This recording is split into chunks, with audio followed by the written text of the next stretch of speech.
আপনাদেরকে ধন্যবাদ জানাচ্ছি। আপনারা অল্প সময়ের নোটিশে আমাদের আজকের এই সংবাদ সম্মেলনে অফিসে হাজির হয়েছেন। আপনারা সকলেই অবগত আছেন, বিশেষ করে জুলাই গণ অভ্যুত্থানকে কেন্দ্র করে গোটা জাতি যেভাবে ঐক্যবদ্ধ হয়েছিল, বাংলাদেশের ইতিহাসে এরকমভাবে ঐক্যবদ্ধ হওয়ার নজির বিরল। বিশেষ করে 5ই আগস্টের পূর্বে সমস্ত মানুষ ফ্যাসিস্ট সরকারের পতনের দাবিতে স্বতঃস্ফূর্তভাবে রাজপথে নেমে এসেছিল, যার ফলে একটা সফল গণ অভ্যুত্থান হয়েছে। এই গণ অভ্যুত্থানের পরপরই আমরা বলে আসছিলাম যে এই গণ অভ্যুত্থান কিংবা বিপ্লব, এটা নিয়ে একটি আমাদের কালেকটিভ ন্যারেটিভ বা বয়ান থাকা দরকার, যেটা পরবর্তীতে একটা ডকুমেন্টেশন হবে। আপনারা ইতিমধ্যেই লক্ষ্য করেছেন যে গত 5 মাসে এই 5ই আগস্টের পূর্বে জুলাই বিপ্লবে যেভাবে আমাদের মধ্যে একটা জাতীয় ঐক্য গড়ে উঠেছিল, সেটি নানান কারণে এখন কিছুটা বিভক্তির পথে, ঐক্যে কিছুটা ফাটল ধরেছে, এটা বাস্তব। যার ফলে 5ই আগস্টের পরপর শুরুর দিকে আমরা সকলে দল মত নির্বিশেষে একটা নিরপেক্ষ সরকার গঠন কিংবা অন্তর্বর্তীকালীন সরকার গঠন নিয়ে যেভাবে একমত ছিলাম, এক জায়গায় ছিলাম, অন্তর্বর্তীকালীন সরকারের মাধ্যমে রাষ্ট্র সংস্কার এবং আগামীর বাংলাদেশের রূপরেখা তৈরিতে যেভাবে এক জায়গায় ছিলাম, এক মতে ছিলাম, আজকে কিন্তু সেই মত কিছুটা বিভক্তি লক্ষ্য করা যাচ্ছে। দ্রুত নির্বাচনের জন্য বিভিন্ন রাজনৈতিক দল থেকে তাগিদ আসছে। সরকারের প্রতি আমাদের যে প্রত্যাশা এবং আকাঙ্ক্ষা ছিল 5 মাসে, সেটা বড় রকমের হোঁচট খেয়েছে কয়েকটি ঘটনায়। বিশেষ করে আপনারা একটা জিনিস জানেন যে সচিবালয়ে ডিসি নিয়োগকে কেন্দ্র করে একটি বিতর্ক সামনে এসেছিল, একটি কমিটি করে দেওয়া হয়েছিল। ওই পূর্বের সরকারের মতোই তদন্ত হচ্ছে, খতিয়ে দেখা হচ্ছে, এখন পর্যন্ত সেটা আমরা আলোর মুখ দেখতে পাইনি। গত কয়েকদিন আগে সচিবালয়ে আরও একটি বড় অঘটন ঘটে গেছে, যেটি আমি মনে করি যে শুধুমাত্র সচিবালয় নয়, আমাদের জাতির জন্য একটা বড় রকমের হুমকি, যে সচিবালয়ের মতো স্পর্শকাতর সুরক্ষিত জায়গায় এইভাবে আগুন ধরলো এবং আগুনে 4-5টি ফ্লোর এইভাবে আপনার ধ্বংস হয়ে গেল। তো এই বাস্তবতায় আমরা মনে করি যে আমাদের মধ্যে জাতীয় ঐক্য সংহতির বিকল্প নয় আগামীর রাষ্ট্র পুনর্গঠনে। এই গণ অভ্যুত্থানের একটা ঘোষণাপত্র থাকা দরকার ছিল, সেটি অনেক আগে থেকেই সকলের দ্বারা এটা উপলব্ধি হয়েছে, কিন্তু এখন পর্যন্ত হয়নি। ছাত্ররা একটি ঘোষণাপত্র দেওয়ার জন্য মনস্থির করেছিল, কিন্তু আমরা পরিষ্কারভাবেই সকলকে জানিয়ে দিয়েছিলাম যে এটি কোনো মাত্র ছাত্র সংগঠন, রাজনৈতিক সংগঠন, কোনো ব্যক্তি বা গোষ্ঠীর বিষয় না, এটি সমগ্র জাতির বিষয়। বিশেষ করে যেভাবে আমরা স্বতঃস্ফূর্তভাবে জাতীয় ঐক্যের মধ্য দিয়ে এরকম একটি আন্দোলন গড়ে তুলেছিলাম, সে একইভাবে জুলাই ঘোষণাপত্রটি হতে হবে এবং এখানে উদ্যোগ নিতে পারে সরকার। তো আমরা সরকারকে ধন্যবাদ জানাই, তারা রাষ্ট্রীয়ভাবে এই আন্দোলন সংগ্রামে যারা ত্যাগ স্বীকার করেছে, রক্ত দিয়েছে এবং এই দীর্ঘ 36 দিনের লড়াই সংগ্রামে রাজপথে ছিল, তাদের এই ত্যাগকে সম্মান করে, জন আকাঙ্ক্ষাকে ধারণ করে রাষ্ট্রীয় পর্যায় থেকে সরকার এই জুলাই ঘোষণাপত্র গ্রহণের উদ্যোগ নিয়েছে।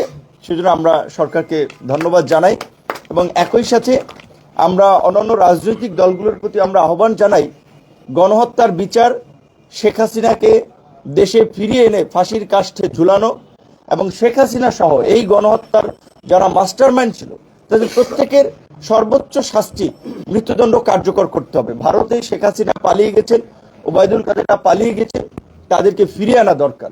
কারণ এই আওয়ামী লীগকে যদি আমরা এই গণহত্যার দায়ে যদি বিচারের মুখোমুখি করতে না পারি, শেখ হাসিনা, ওবায়দুল কাদেরদের ফাঁসি নিশ্চিত করা না যায়, তাহলে আগামীতে এরকমের এই গণহত্যা আরও ঘটবে, এরকম ফ্যাসিস্ট আরও তৈরি হবে। এই ঘটনার একটা শক্ত বিচার হতে হবে, অবশ্যই সেই বিচার হবে আন্তর্জাতিক মানদণ্ডে। সেক্ষেত্রে সরকারকে আমাদের সহযোগিতা করতে হবে এবং নির্বাচন অবশ্যই আমাদের একটা ফাইনাল ডেস্টিনেশন, আমাদের সর্বশেষ গন্তব্য। রাষ্ট্র সংস্কার এবং আলাপ আলোচনার পরে দেশে অবাধ, সুষ্ঠু, নিরপেক্ষ নির্বাচনের মাধ্যমে একটা ক্ষমতার পালাবদল ঘটবে এবং এই যে দলদাস প্রশাসন, আপনারা কি মনে করেন সরকার পরিবর্তন হয়েছে, প্রশাসন একেবারে ভালো হয়েছে? প্রশাসনের মধ্যে এখনো যারা আছে, এই আমলারাই তো এই শেখ হাসিনার ফ্যাসিবাদের বড় খুঁটি ছিল। এই প্রশাসনই তো শেখ হাসিনাকে গুম খুনে সহযোগিতা করেছে। কয়জনের চাকরি গিয়েছে, কয়জনকে বিচারের মুখোমুখি করা হয়েছে? সম্পূর্ণ সেটআপটা আগের সেটআপই আছে, শুধুমাত্র গুটি কয়েক ব্যক্তির বদল হয়েছে, সিস্টেমের বদল হয় নাই। এবং এখনো বড় বড় অপরাধীরা, ক্রিমিনালরা, গুম খুন লুটপাটের সাথে জড়িতরা প্রশাসন আছে, ব্যবসায়ী কমিউনিটি আছে, সমস্ত জায়গা আছে। কাজে এদেরকে চিহ্নিত করে যদি বিচারের মুখোমুখি না করা হয়, তাহলে শুধুমাত্র একটা নির্বাচন হলে এই পরিস্থিতির উত্তরণ ঘটবে না।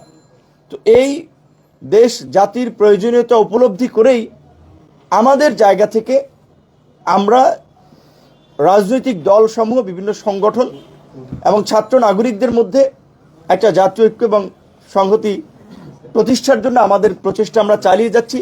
তার অংশ হিসেবে আপনারা জানেন যে গণ অধিকার পরিষদের এই নিবন্ধনের পরেও গণ অধিকার পরিষদ নামে আরও আমাদের কিছু সহকর্মীরা একটি অংশে বিভক্ত হয়ে কার্যক্রম চালিয়েছে।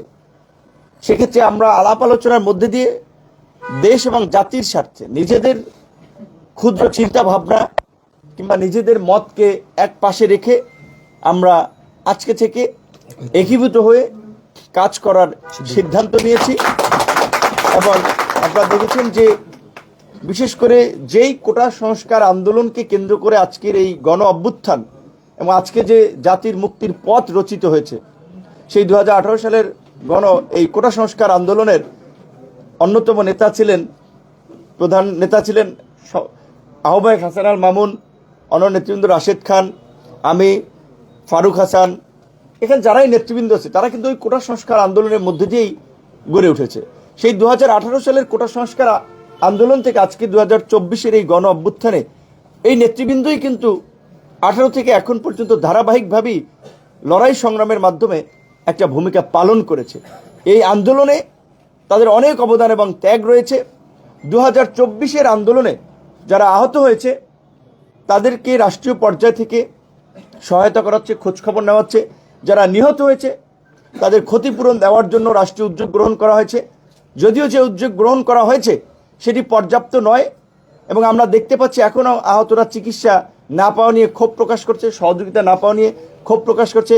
একই সাথে সরকারকে আমরা এটিও বলে দিতে চাই, কোটা সংস্কার আন্দোলন যেহেতু এই গণ অভ্যুত্থানের পটভূমি এবং ভিত্তি রচনা করেছে, 2018 সালের আন্দোলন করতে গিয়েও অনেকে আহত হয়েছিলেন। আপনারা রাজশাহী বিশ্ববিদ্যালয়ের ছাত্র তরিকুলের নির্মম নিষ্ঠুর পরিণতি আপনারা দেখেছেন। ছাত্রলীগের দুর্বৃত্তরা কিভাবে হাতুড়ি দিয়ে পিটিয়ে তার মেরুদণ্ড ভেঙে দিয়েছিল। ইডেন কলেজের শিক্ষার্থী লুৎফুল নাহান লুমাকে কিভাবে লাঞ্ছিত করেছে। লালমাটিয়া কলেজের শিক্ষার্থী মরিয়ম মান্নানকে কিভাবে হেনস্থা করেছিল। এরকমের অনেক ঘটনা রয়েছে। আমাদের ছাত্র নেতৃবৃন্দ সেই সময় আন্দোলন করতে গিয়ে অনেকের নামে মামলা হয়েছিল। তো সরকারের প্রতি একই সাথে আমাদের আহ্বান থাকবে, এই কোটা সংস্কার আন্দোলন সহ গত 1.5 দশকে যারাই গণতান্ত্রিক আন্দোলন সংগ্রামে ক্ষতিগ্রস্ত হয়েছে, যারা নিহত হয়েছে, যাদের পরিবার ক্ষতিগ্রস্ত হয়েছে, তাদের প্রত্যেককে রাষ্ট্রীয় পর্যায় থেকে ক্ষতিপূরণ দিতে হবে এবং এই বিষয়ে সরকারকে দ্রুত সময়ের মধ্যে আমরা উদ্যোগ গ্রহণ করার আহ্বান জানাই। আপনাদেরকে ধন্যবাদ জানাই আমাদের আজকের